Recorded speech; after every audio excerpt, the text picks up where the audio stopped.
Hello everyone. Can I just say I'm honoured to have been invited to talk today to such an illustrious organisation, and it is an organisation I've known for a number of years since working in different parts of sub-Saharan Africa. And I have to say, not just because David's a mate, and we did work together in Namibia in the noughties, and there's two, I guess there are two interpretations of that term, the noughties, but I have seen SATSA grow from strength to strength. I'm watching it from the sidelines, and I guess there's no coincidence that that's coincided with David's tenure. But if I can share the screen now, I'll kick off and take you through what I plan to talk about. Okay. Can you see? We can. The slide there?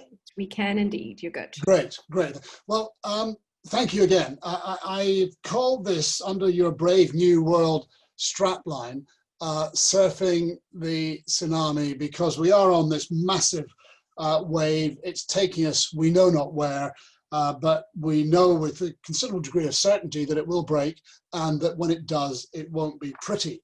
On that note, I thought, well, we'll call it some parameters for speculation, because none of us knows where it is going to break. But I make no apologies for two things. One, for being a bit provocative, and two, for being realistic.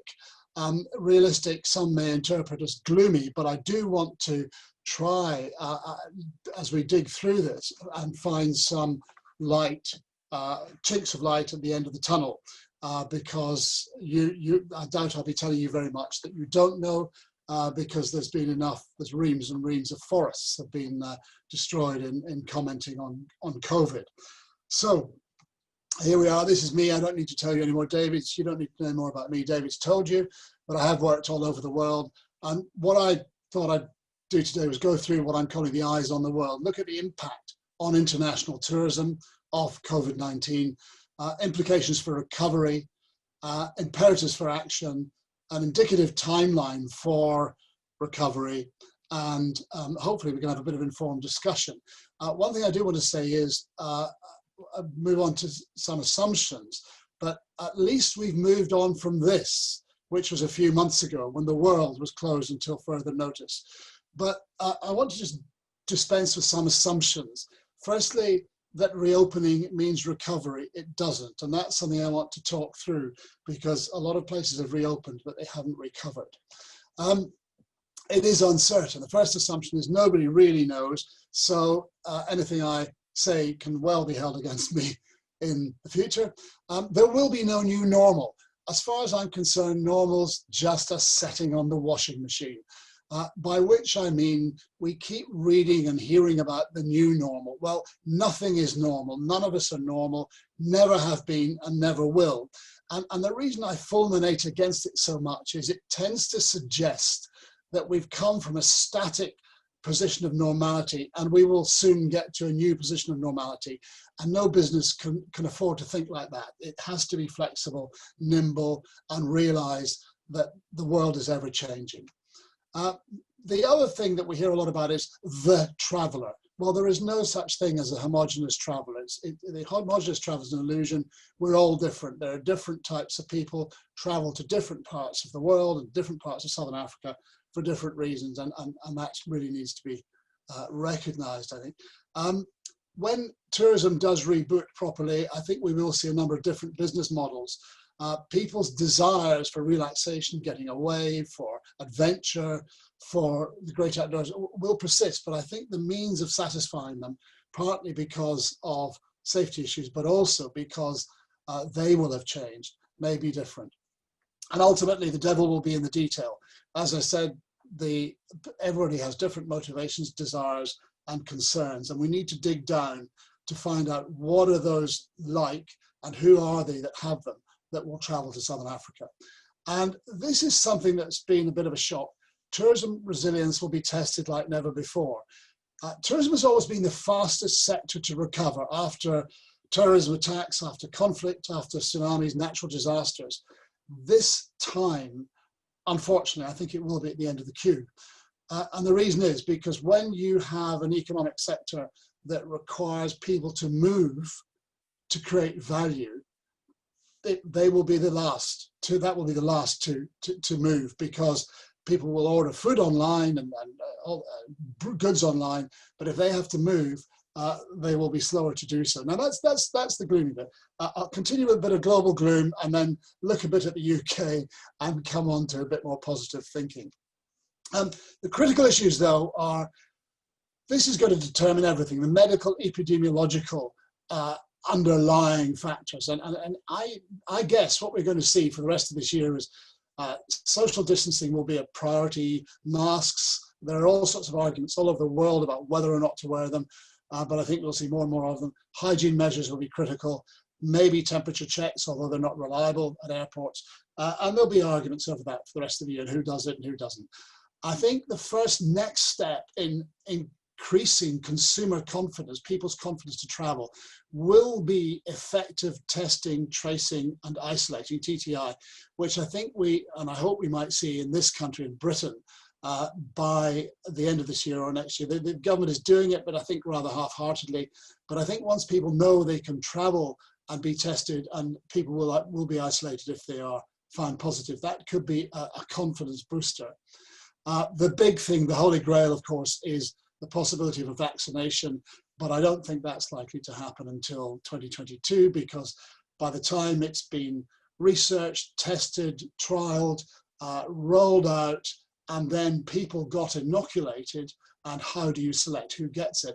I don't think we'll see that, if we're lucky, until 2022. However, the positive thing is we are finding more drugs to treat COVID-related disorders, which hopefully might bring this fairly horrific disease more into perspective, so that we can actually treat the symptoms and reduce the fear and have less deaths, and maybe bring it more into the sort of panic framework, if you like, of regular flu. I don't know, I'm not a doctor, but that seems to be the biggest hope at the moment, if we can, and those drugs are being developed and tested at the moment. At a political and governmental level, we've seen lockdown, we're seeing a phased release in different countries. We're also seeing spikes recurring in different parts of Europe, governments changing their rules by the day on lockdown, again, on closing borders, on quarantine. I've got friends who went to France for 10 days recently. While they were away, the UK government decided anybody who'd been to France had to go into quarantine. So that sort of last minute decision making, which is allegedly medically driven, is going to have an impact, is having an impact on people's willingness to travel. And then, of course, the dreaded advisories by the UK Foreign Commonwealth Office are really pretty widespread at the moment. On a commercial basis, even if we start reopening, we need numbers to be viable. You can't run a restaurant on socially distancing half the covers. It's just not viable. Same with flights and coaches. If you have, as in some regulations, some countries, a 12-seater coach can only have 5 people in it, there are really major commercial issues there. Issues about staff availability, maintaining skills, and even access to remoter destinations. And then from a personal perspective, attitudinally, people's attitude to risk is variable. There is, some are very willing to travel, there is a pent-up demand, but there is also caution and fear amongst different groups, and I will look at them a little bit more, in a bit more detail later. There is also, I don't know if you do have this in South Africa, I suspect it may be the case, but in many countries, and certainly here in rural areas, a lot of communities are very sensitive about tourists, don't actually want them. We've seen slogans saying, tourists go home, don't come to us, don't bring your infection to us. Hopefully, as we get the medical issues at the top a bit more under control, that will change. But it is an issue that a lot of people are working on to try and get a sense of realism about the risk level rather than just the fear level. So looking at the impact, the global impact is pretty big. The United Nations World Tourism Organization reckons we're going to have up to 78% reduction in tourist arrivals this year worldwide. That amounts to about 1 billion fewer international arrivals, 1.2 trillion in lost tourism expenditure, which is up to nearly 3% of global GDP. And the World Travel and Tourism Council is predicting between 98 and 197 million jobs lost. Airlines are looking at IATA's predicting $84 billion of losses, and airline debt increasing from 5 times cash flow last year to 17 to 18 times cash flow this year. All of which means we can expect to see mergers and failures of airlines. I know you haven't had your travels to seek in South Africa on this score. And there is a general prediction that airline demand will be subdued for about 4 years. To what extent is unclear. But it's interesting to note the last 10 years of airline profitability globally was driven by only 20 to 30 airlines. The rest were not profitable, but supported by governments. Still looking and trying to get a little bit more positive as we go along. The UNWTO said, when do you expect tourism demand for your destination to recover? So we're in this period here where domestic is the big story. But by October, December, there's a bit more positive international travel coming back. I suspect largely short haul, not totally, but largely. And then by 2021, a bit more, and perhaps a bit more long haul. We'll look at that in a bit more detail in a moment too. The official airlines guide looked at the fear of flying, and what's interesting here is that the big tourism producing regions for Southern Africa, Western Europe and North America are still quite scared to fly.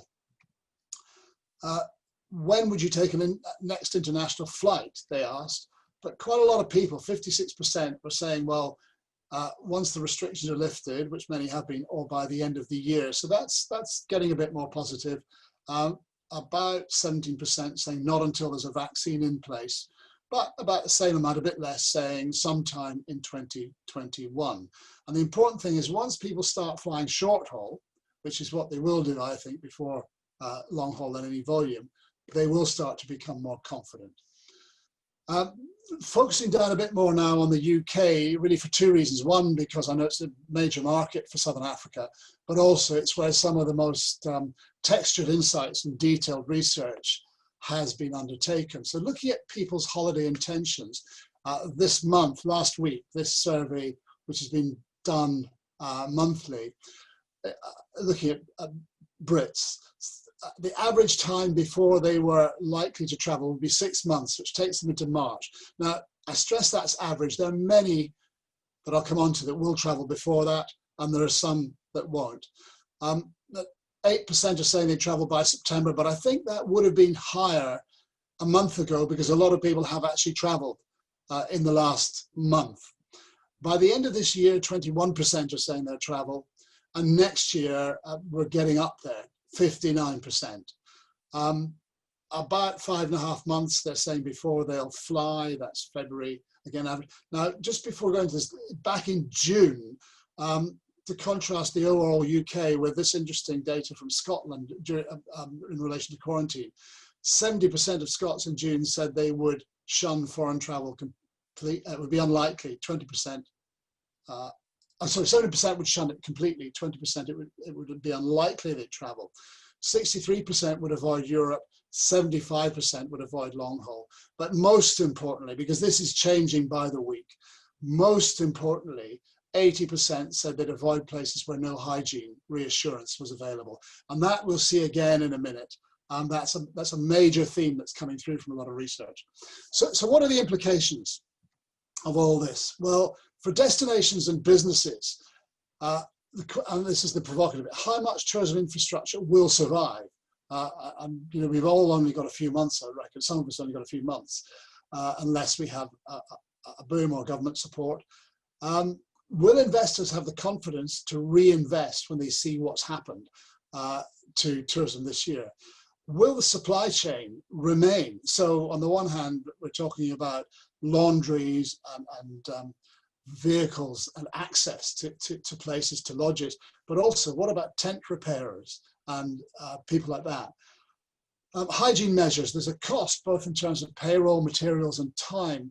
And I came across a figure that had been calculated for the additional cost of hygiene measures in the UK for a big 250 bed hotel running at 60% occupancy.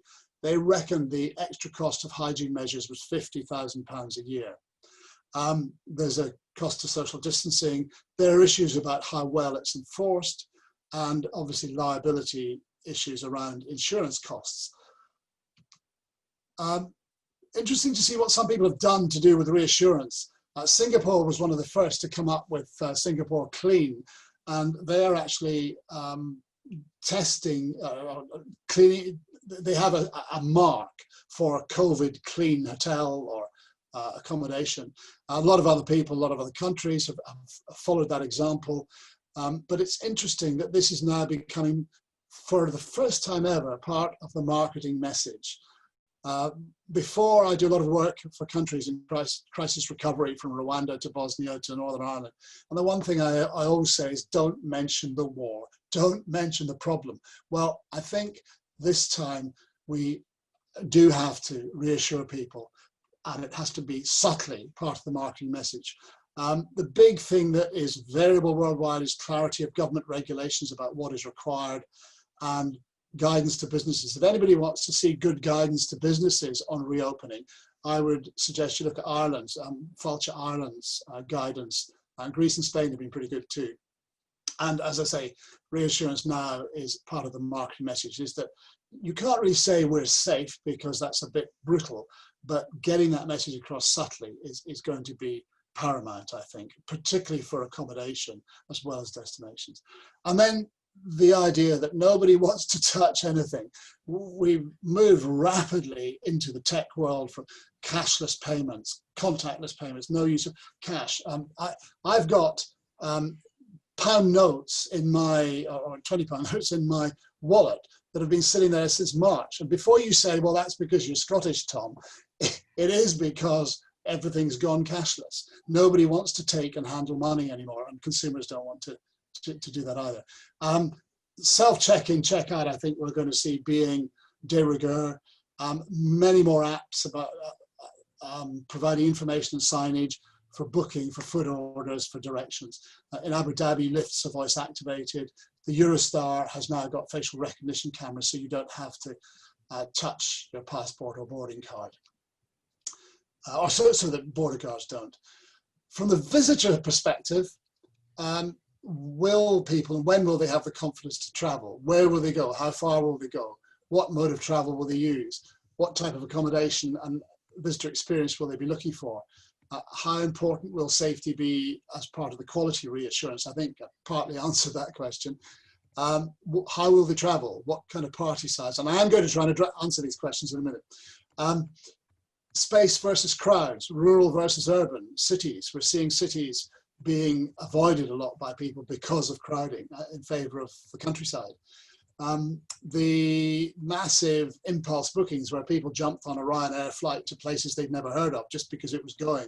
I think we're seeing not an end to, but a real slowdown in that. There are big issues around financial security too, and particularly cancellation and refund. And I think, I know it's not easy, but I think if people are able to offer late cancellation rather than hold the money and take the money straight away, that will give customers more confidence to book, because if they do have, and a lot of people, airlines and tour operators, are beginning to do that. We also, I think we may see a return, or sorry, the introduction of having to hold travelers' money in trust rather than, as has happened, spending it and then not being able to refund them. That's been quite a big issue in the UK. And at the end of October, the UK government job retention scheme, which has funded a lot of people who are not working at the moment, is going to end. And I'm sorry to add this note of gloom. I think that's when we'll see the next big step.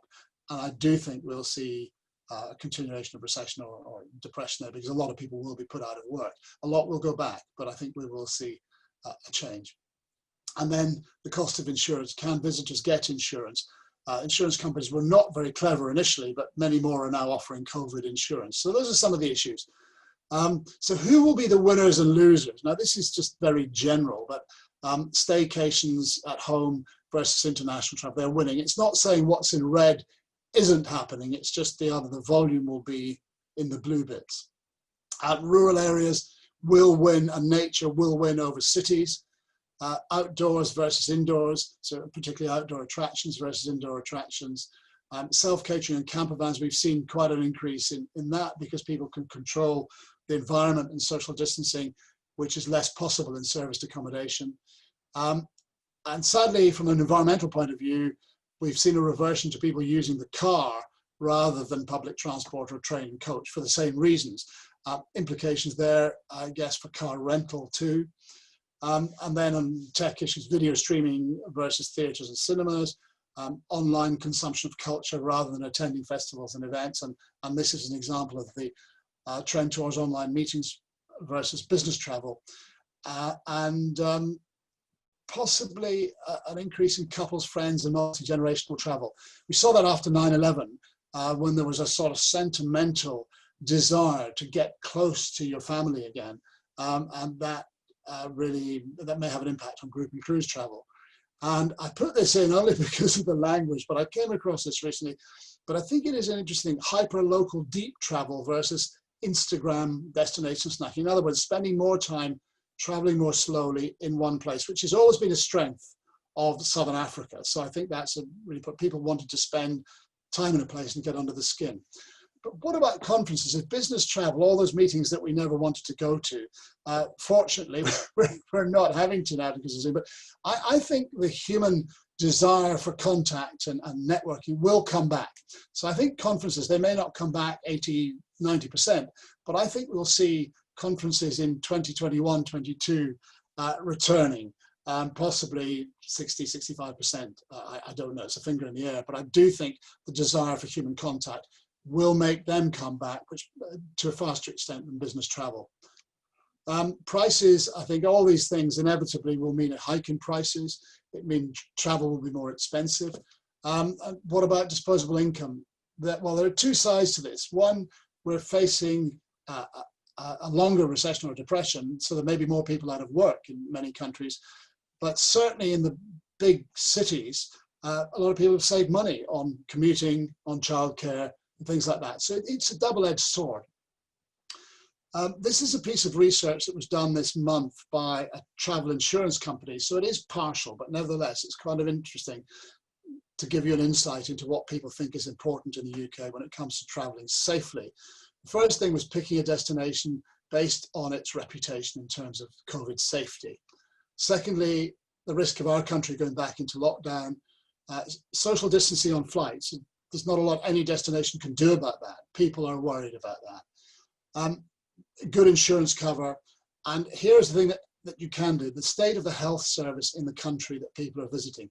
Those are in the top bracket of what people are concerned about. Moving down, they are also concerned about the prospect, as I mentioned before, of having to go into quarantine when they're back. The fear that airports might not be safe. They want to avoid using public transport. Good reviews on the online safety. So TripAdvisor reviews that say hand sanitizers everywhere, whatever. They're willing to pay for insurance.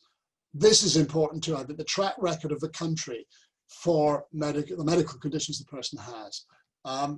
The ability to drive, I would have thought would have come higher, but it didn't. And the hotel resort proximity to a good hospital. Places like Greece have designated, for instance, a COVID hotel for anybody that gets infected and a doctor assigned to every hotel on every island. So things like that. So what are the things that we can do and that are going to be important? Well, in this brave new world, I think trust in the place, the destination, and the tour operator, that you do what you say, that you offer what you promise, will be absolutely critical, more than ever.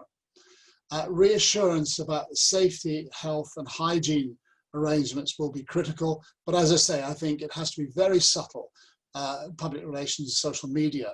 I would not suggest an advertising campaign that says, "Come here, we're safe." As an example, I worked in Tunisia a bit, and I don't know if you remember the shootings on the beach when 38 people were killed, were shot a few years ago.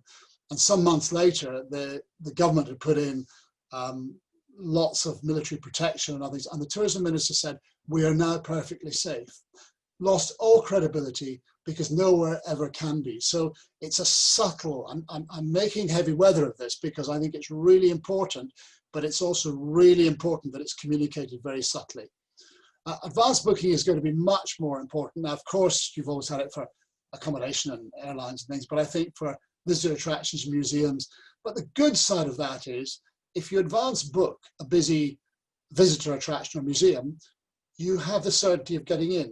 You have the reassurance of a quality experience. You're not standing behind and right up against 400 people going through the Sistine Chapel. And that gives people more confidence, I think. I've mentioned the cancellation flexibility being important. Again, low touch, it's going to be so important. Tech is ruling contactless, cashless, and digital is going to be a default position for many, many transactions. Phasing and targeting, getting the right message to the right people at the right time through the right media. And I just want to deal with three market segments. The FOGOs, who are the vulnerable people, older people and families. What is FOGO? It's the fear of going out. So those wouldn't be in your target market. However, the YOLOs, the millennials, and to a lesser extent the Generation Zs, the you only live oncers, the people who are saying, there's a plane going anywhere, I'm on it. And there are a lot of those people. And the Blistos, who are the bucket list ticker offers. Forgive me, it's a phrase I invented, but it seems to work. They're older YOLOs really. They're time conscious. They've got so many years that they have to do a lot in and pack it in. They're going to travel more readily.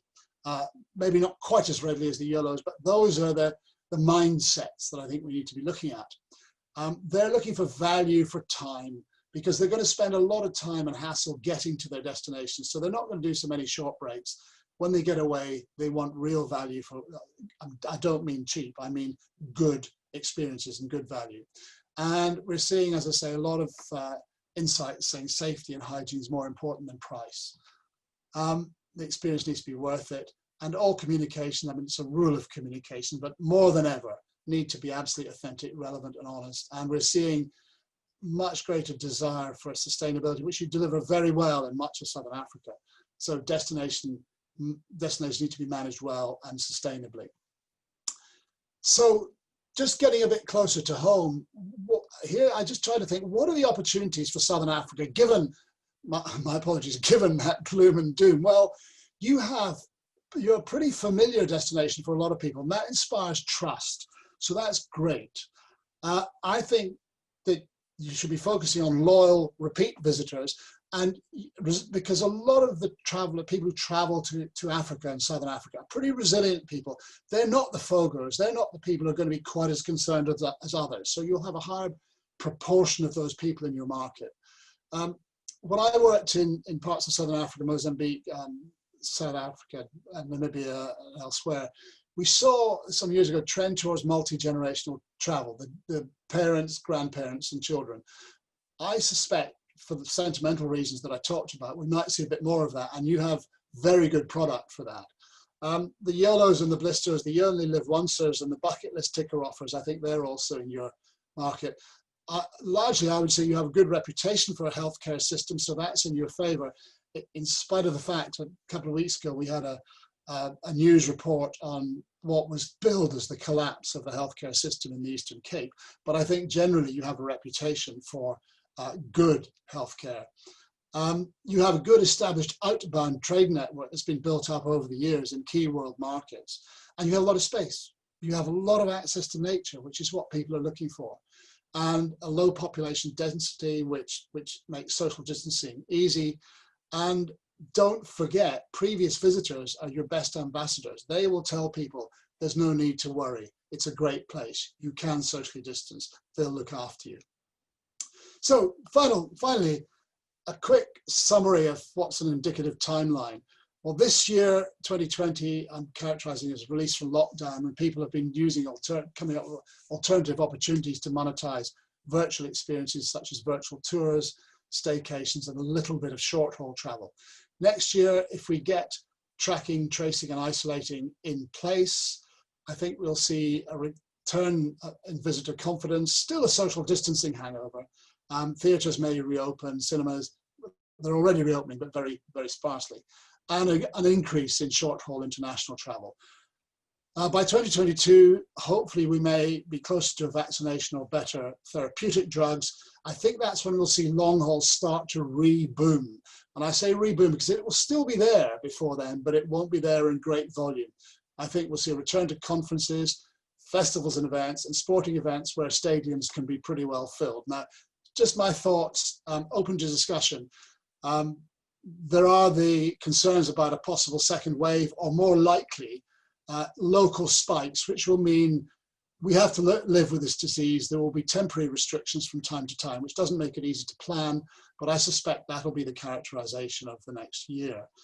IATA have said passenger demand in Europe is expected to recover gradually and will not reach 2019 levels for about 3 or 4 years, till 2024. Maybe we don't want those levels back, because I think we need to take the opportunity of these hard times. The structural break is in the economy is an opportunity in disguise, because my concern is that will today's secret, hidden, remote places become tomorrow's over-tourism hotspots? And that's something we have to plan for and plan against, I think. So I hope that's been a quick canter through some very partial thoughts. I hope it's not too gloomy. I wish you all success, because I recognize how important tourism is to Southern Africa. And I really, really do hope that Southern Africa recovers the tourism that the place and you, the people, so richly deserve. So if you have been, thank you for listening. We've been listening, Tom. I now have a new acronym to throw into the mix along with pleasure, BLISTO. Yeah. It's definitely going to be one on my agenda. Thank you so much for that, and fascinating insights. Really, really appreciate it. If you do have a question for Tom, please feel free to throw that into the chat. We do have some already. Tom, you mentioned government and regulatory issues like the FCO advice, lockdown, etc. Is there anything we can do as an association, or perhaps as individual tourism stakeholders, to put pressure on our governments and those of our source markets to lift travel bans sooner, see the risks in perspective, and not try and stop international travel at all costs? What kind of lobbying would be successful in your view? Absolutely, because I think governments, and I have to say our government has got better because of lobbying over the years. But we've seen it recently, people, I won't say they panicked, but people blanket quarantined places. So the example was Spain. Now, the Mallorca, and the Canary Islands were also caught up in that basket. They tried to lobby to say, look, we in the Canary Islands are further away from London than Dundee in Scotland is. But the government wouldn't listen. But what I would say is never, ever give up, because I've seen it work in the past. So absolutely, and at a national representative level as a trade organization, I think absolutely it's worth keeping your foot on that accelerator. I would hope for two things. One, that countries could persuade, and Portugal's been doing that with the UK, to persuade governments of with good information. There's no point just saying, moaning. You have to have the information. Look, we're not as bad as you think. Here are the issues: keeping up to date, keeping the communications open. But also, we might get to a stage where certain parts of certain countries are not closed down. I don't know, but it's easier with islands like the Canary Islands. But it's worth keeping an eye on that. But absolutely, keep lobbying. Do.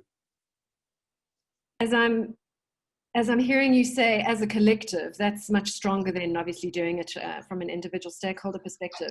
As a collective, and make sure you have robust information as evidence, because governments won't listen if you don't. Data-driven, got it. Thank you, Tom. Two people have asked around the British and Irish Lions tour. Will it happen, or might it still be postponed? Wow. Crystal ball, Tom, where's your crystal ball? Well, let's hope it will, but I'm kind of positive. And the reason I'm positive is we had the West Indies cricket team come over here and play in front of nobody against the English team. What was it, a month ago? So, that was at an even worse time than now. And I think we're getting used to the old Premiership Football League are playing relatively in relatively close stadiums. So I think sports are coming back, but sadly without live, or without too many live spectators. So I would be hopeful it'll go ahead, but it does mean you haven't got the revenue opportunities that you may have had with thousands of spectators, but fingers crossed. So that means you haven't been able to go and watch any rugby matches. No, it's not the season. Tony's asked, where can we find the Ireland Guide to Businesses Reopening? Probably the best thing is if I send you a link. Who should I send a link to? You can send it to me and I'll make sure it's distributed. Right, okay. I mean, it even goes right down into the level of detail on what kind of chemical mix you need for hard surfaces and soft surfaces. It's pretty detailed. It's good. Wow, that's quite pedantic. Good. Right, Tom, I think that's all the questions we have received for you. Thank you so much for your time and for that very insightful presentation and my new favorite acronym.